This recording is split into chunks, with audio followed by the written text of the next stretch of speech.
Giannis Antetokounmpo. Bon, je vais pas vous mentir, je n'aime pas ce genre d'émission où on va spéculer sur des trades. On sait que c'est pas comme ça que ça se passe. Quand un trade est sur la table, en général, les GM n'en parlent pas et les acteurs concernés n'en parlent pas. On a le trade de Luka Doncic pour en témoigner. Luka Doncic n'était pas au courant, Anthony Davis non plus, et la moitié de la ligue n'était pas au courant. Donc, quand un trade va se faire, en général, le grand public n'est pas au courant.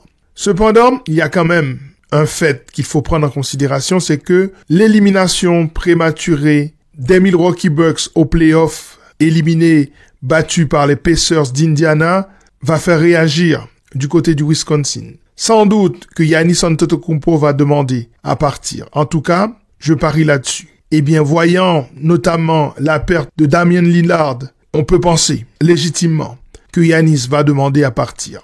Et les rumeurs disent qu'il a choisi un certain nombre de destinations.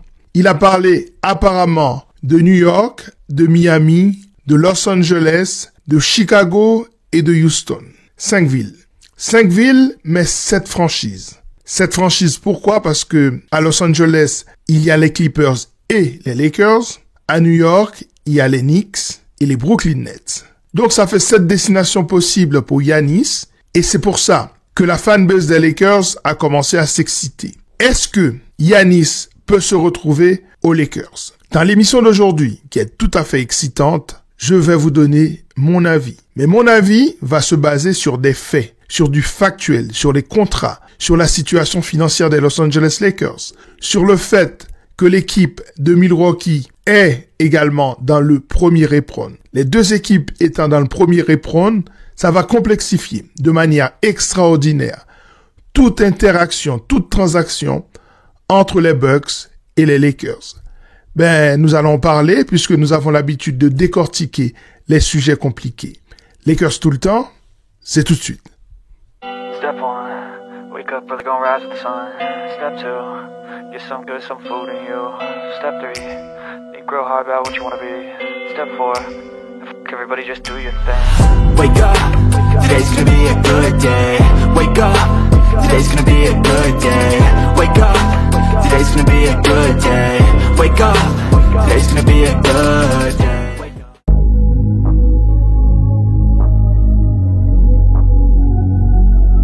Si vous avez l'occasion, la possibilité, 1% de chance, 0,5% de chance, 0,00003 petits points, 9% de chance d'obtenir un joueur générationnel, un monstre physique, un joueur endurant, un joueur déterminant comme Giannis Antetokounmpo, eh bien, vous faites tout ce qui est dans votre pouvoir pour l'obtenir. C'est aussi simple que cela. Donc, il faut s'attendre à ce que toutes les franchises de la NBA appellent le front office des Bucks pour demander des nouvelles de Giannis. C'est un garçon qui va jouer encore longtemps. C'est un garçon qui a été extrêmement dominant. C'est un joueur unique. C'est un joueur générationnel. Donc, la question ne se pose même pas. Est-ce qu'il faut aller chercher un joueur comme ça?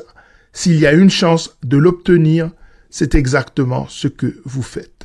Parce qu'au fond, Giannis Antetokounmpo, c'est l'un des meilleurs joueurs de la NBA. Et quand on dit l'un des meilleurs joueurs, on est en train de parler du top 5 de la NBA. Le top 5 de la NBA aux côtés de Jokic, de Shai Gilgeous-Alexander, d'un mec comme Luka Doncic. Et c'est à vous de voir qui vous mettez 4e ou 5e. Mais en tout cas, pour moi, il y a Jokic, il y a Giannis, il y a Luka, il y a Shai. Et après, peut-être qu'il est temps de mettre un Américain. Je mettrais sans doute Edwards pour ce qu'il a fait lors de la série face aux Lakers. Mais en général, je vous ai dit, ça se joue entre LeBron, Tatum et Anthony Edwards. Donc, vous avez quand même le gratin du basket qui est disponible sur le marché. Vous faites tout pour essayer de l'attraper, ce gratin. Et après, vous trouvez des solutions de fit etc., de comment ça va fonctionner avec les autres stars. Ça, ce sont des choses qu'il faut voir au moment du training camp. Mais en intersaison, si on vous dit que Giannis est disponible, vous allez le chercher par tous les moyens possibles. Et pour les Lakers, je suis d'avis que Giannis est le joueur ultime qui peut nous faire basculer dans une autre dimension. D'ailleurs, parlons du fit aux côtés de Luka et de LeBron James.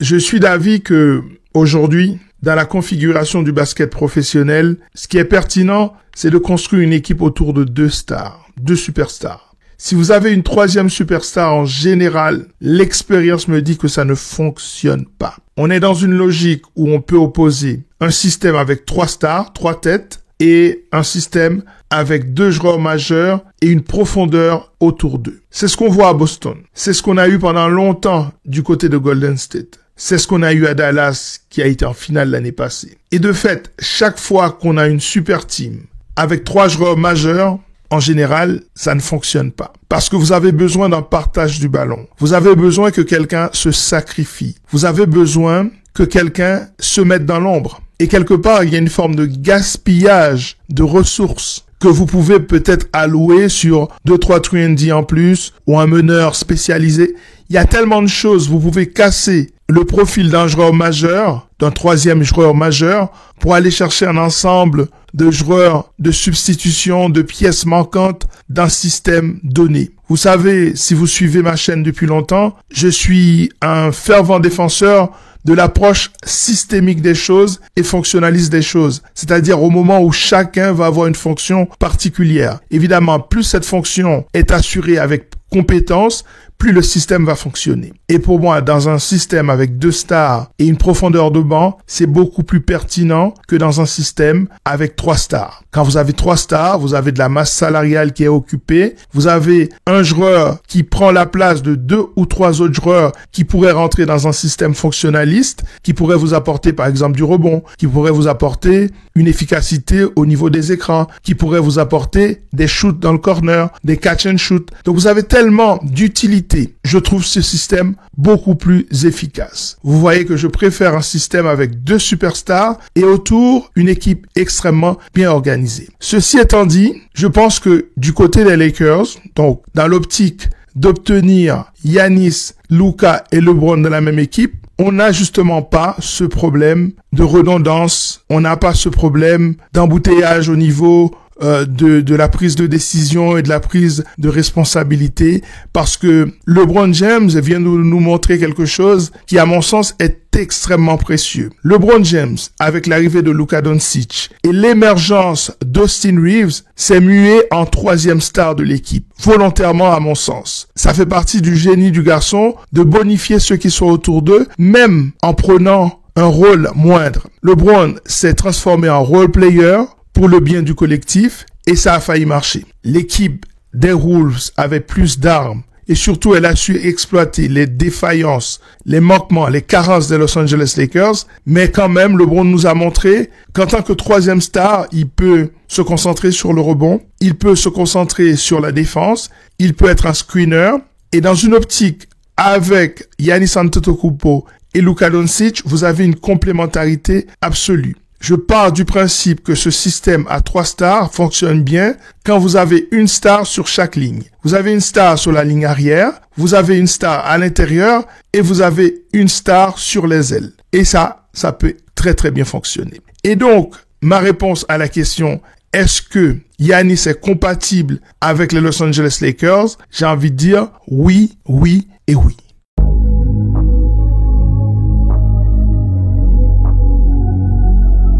La compatibilité ne fait donc pour moi aucun débat. Ça va fonctionner, d'autant plus que LeBron James est un joueur qui ne va pas jouer longtemps. On peut spéculer sur le nombre d'années qu'il lui reste au plus haut niveau, mais en tout cas, maximum, je lui donne 2 ans au haut niveau. Et ça va commencer à décliner progressivement. Cependant, acquérir Giannis Antetokounmpo ne va pas être quelque chose de très facile. Parce que les 2 équipes sont dans le premier éperon. Le fait que les 2 équipes soient dans le premier éperon va complexifier davantage toute transaction entre les deux. Il faudra que les transactions ne poussent pas ces équipes à passer un cap salarial supplémentaire. Il faudra analyser avec exactitude ce qui va se passer au niveau des deux front office, ce qui va se passer, disons, ce qui pourrait se passer entre les deux front office. Entendons-nous bien. Mais on peut parler de l'offre. L'offre des Los Angeles Lakers, pour moi, elle est intéressante, mais insuffisante. Et je vais vous expliquer pourquoi. D'abord, que demande une franchise qui va trader l'une de ses stars générationnelles? Quelqu'un qui lui a donné un titre NBA. Eh bien, généralement, vous avez besoin d'un package qui contient les choses suivantes. Une star confirmée, pas une superstar, mais une star confirmée, des assets, c'est-à-dire des pics de draft, une jeune star à développer, plutôt un jeune talent à développer, et puis de la flexibilité financière. Pour la flexibilité financière, ce qui fonctionne bien, c'est que l'équipe qui a la moins bonne offre va envoyer des contrats expirants chez celui ou celle qui a la meilleure offre. Donc, les Lakers vont envoyer des contrats expirants qui vont permettre aux Bucks de libérer de la masse salariale en vue d'aller chercher sur le marché des agents libres un joueur intéressant. Et d'un autre côté, les Bucks vont avoir tendance à se libérer par cette même occasion de leurs contrats toxiques, c'est-à-dire des joueurs qui ont sous-performé mais qui ont un gros contrat, un contrat long où il n'y a pas vraiment de flexibilité pour que l'équipe puisse sortir justement des contraintes financières et notamment de ce fameux premier éperon. Voilà en général le package qui est susceptible d'intéresser une équipe qui va se débarrasser de sa star générationnelle. Et si on regarde l'offre des Lakers, au niveau des assets, que possède-t-on? On possède un pic de draft non protégé. C'est peu. C'est le pic 31. À côté de ce pic 31, nous avons des pics swap. Les pics swap, ce sont des pics qu'on échange avec un partenaire de transaction. On va comparer nos deux pics à cette année-là. Par exemple, si c'est 2030, on va comparer nos deux pics. Si le pic des Lakers est plus élevé, Milwaukee prend ce pic et il donne aux Lakers le sien qui est moins élevé. Donc les Lakers ont un pic non protégé qui est le 31 et 3 pics swap qu'ils peuvent utiliser dans une transaction. 2026, 2028 et 2030. Donc ça c'est au niveau des assets. Au niveau de la jeune star confirmée, on a Austin Reeves. Je sais. Les gars, nous allons pas obtenir Giannis Antetokounmpo en échange de Jared Vanderbilt. Ça n'arrivera pas. Donc il faudra consentir à laisser partir notre petit chouchou. Et dans ce cas, je vous garantis que les Bucks vont réclamer Austin Reeves. Ça, c'est au niveau de la star confirmée. Il faut également des jeunes talents à développer. Et là, on a Dalton Knecht. Dalton Knecht, c'est pratiquement le seul jeune joueur à développer de cette équipe des Los Angeles Lakers. Eh bien, il partirait dans une telle transaction. Et puis, pour la flexibilité, les Lakers sont plutôt bien armés. Ils ont 3 à 4 contrats qui sont expirants. Les 18 millions et demi de Monsieur Rui Hachimura, les 11 millions et demi de Gabe Vincent et les 11 millions de Maxi Kleber. Très précieux ces contrats. Faut pas sous-estimer ces contrats. Ils sont extrêmement précieux et très attractifs du point de vue d'une équipe comme Milwaukee qui, si elle décide de se débarrasser, entre guillemets, du Greek Freak, ce sera pour se lancer dans un rebuild, donc dans une reconstruction. Et dans l'optique d'une reconstruction, vous avez besoin de descendre au niveau du plafond salarial. Et les contrats expirants vont vous aider à faire ça. De l'autre côté, ils auront tendance à vous envoyer des contrats un peu toxiques. Et ça, il faudra voir au moment même des choses que les Lakers pourront accepter, des choses qu'ils ne pourront pas accepter. Mais voilà l'offre que proposent les Los Angeles Lakers. Maintenant, est-ce que cette offre est compétitive par rapport aux 7 autres franchises dont on a parlé? Eh bien, justement, on va le voir.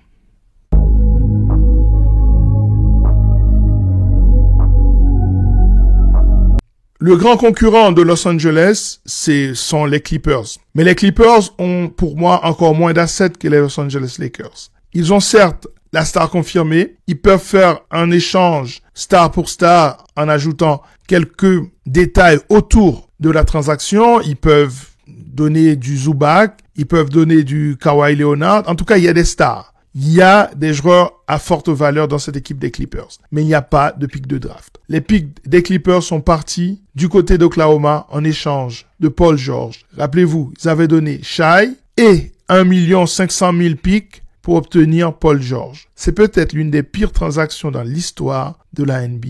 Aujourd'hui, Sam Presti a été élu le manager de la NBA pour la 5e année, je pense. Eh bien, c'est ce genre de délire qui lui permet d'obtenir ce genre de prix. Passons. En tout cas, pour moi, les Clippers ne sont pas le concurrent le plus sérieux. Avançons. Les New York Knicks sont tout près du deuxième éperon. Ils n'ont pas de pick de draft non plus, puisqu'ils les ont envoyés du côté de Brooklyn en échange de Mikal Bridges, qui pour l'instant est en train de prouver que les Knicks ont eu raison de casser leur tirelire pour l'avoir. Là, il est en train de faire la musique aux Celtics de Boston. Go Knicks. Et donc, New York n'est pas pour moi le plus grand concurrent au niveau du package de l'offre pour Giannis Antetokounmpo. Même si on pourrait penser que New York, les Knicks, disons, soit la destination rêvée pour Giannis, qui pourrait se retrouver aux côtés d'un homme comme Brunson. Et là, Milwaukee pourrait récupérer, par exemple, un Karl Anthony Towns. Donc, il n'y a pas de pick de draft, donc il n'y a pas d'asset, mais il y a quand même de la star à attirer du côté de Milwaukee. Il faut pas sous-estimer non plus cette offre. À côté de cela, Miami. Miami, qui est une destination rêvée. Le soleil, c'est magnifique, mais est-ce que vraiment vous voyez un avenir à aller du côté de Miami? Est-ce que si vous êtes Giannis, vous avez échoué plusieurs années consécutivement du côté de Milwaukee, est-ce que vous avez vraiment envie d'aller à Miami? Est-ce que vous voyez un avenir du côté de Miami? Et en plus, je n'ai pas étudié les possibilités d'assets du côté de Miami. Donc, cette question, me semble-t-il, va rester en suspens, mais du point de vue basket, je ne vois pas du tout Giannis réclamer un départ du côté de Miami. On avance. Il y a Chicago. Chicago est un concurrent intéressant. Ils ont pas mal de flexibilité. Ils ont beaucoup de jeunes talents. Ils ont un point guard qui est dynamique, qui peut apporter beaucoup de ballons à Giannis Antetokounmpo, qui peut le servir. Ça peut être une destination à regarder. Même s'il faut aller en profondeur dans les assets qu'ils possèdent pour comprendre si leur offre est vraiment supérieure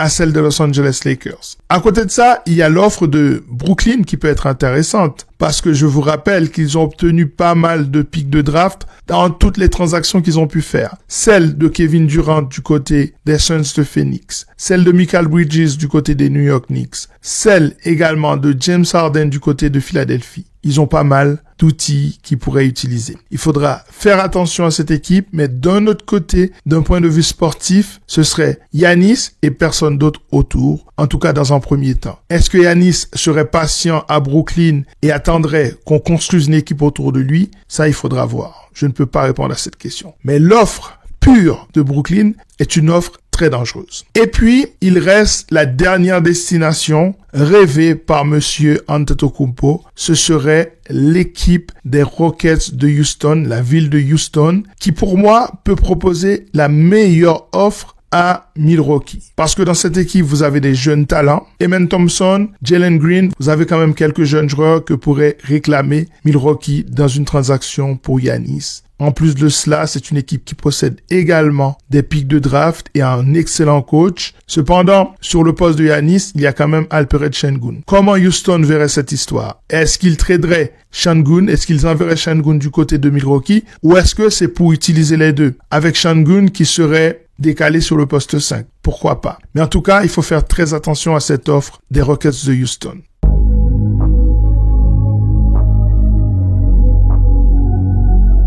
Et puis, il faut quand même prendre en considération la complexité du contrat de Giannis Antetokounmpo, qui peut être un élément contraignant pour les Los Angeles Lakers. J'ai pris la peine, justement, d'analyser ce contrat. Et plus je regarde ce contrat, plus je me dis qu'il faudra peut-être une troisième équipe pour que tout ça puisse fonctionner. Vous savez que dans ce genre d'interaction, vous avez besoin d'une troisième équipe qui va faire en sorte que les finances fonctionnent, que les finances concordent. Et donc, pour aller plus loin dans cette réflexion, disons que pour l'année 2025-2026, c'est-à-dire la saison qui commence en octobre, eh bien, Giannis Antetokounmpo est sous contrat avec les Milwaukee Bucks à hauteur de 54 126 380 $.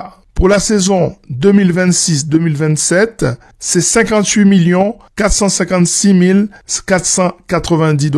Et pour la saison 2027-2028, Giannis Antetokounmpo possède une player option à hauteur de 62 786 601 $. Donc, c'est quand même des salaires extrêmement importants qu'il faut absorber dans la masse salariale des Los Angeles Lakers et qui oblige à l'équipe d'envoyer du côté de Milwaukee plusieurs joueurs pour matcher ce salaire qui est tellement élevé. Dans ce cas-ci, on parle plutôt des 54 126 000, etc. Et donc, là, il faudrait plusieurs joueurs. Et plus vous mettez de joueurs, plus ça devient compliqué, puisque il ne faut pas que ça déstructure la masse salariale d'une équipe ou de l'autre. Parce que pour rappel, les deux sont dans le premier éperon et vont tout faire pour ne pas passer dans le deuxième éperon, qui est un système dans lequel les sanctions tombent et là, la note est salée. Donc, la structure financière du contrat de Giannis Antetokounmpo va complexifier davantage, va rendre cette transaction encore plus compliquée. Il faudra que le front office des Lakers fasse de la magie.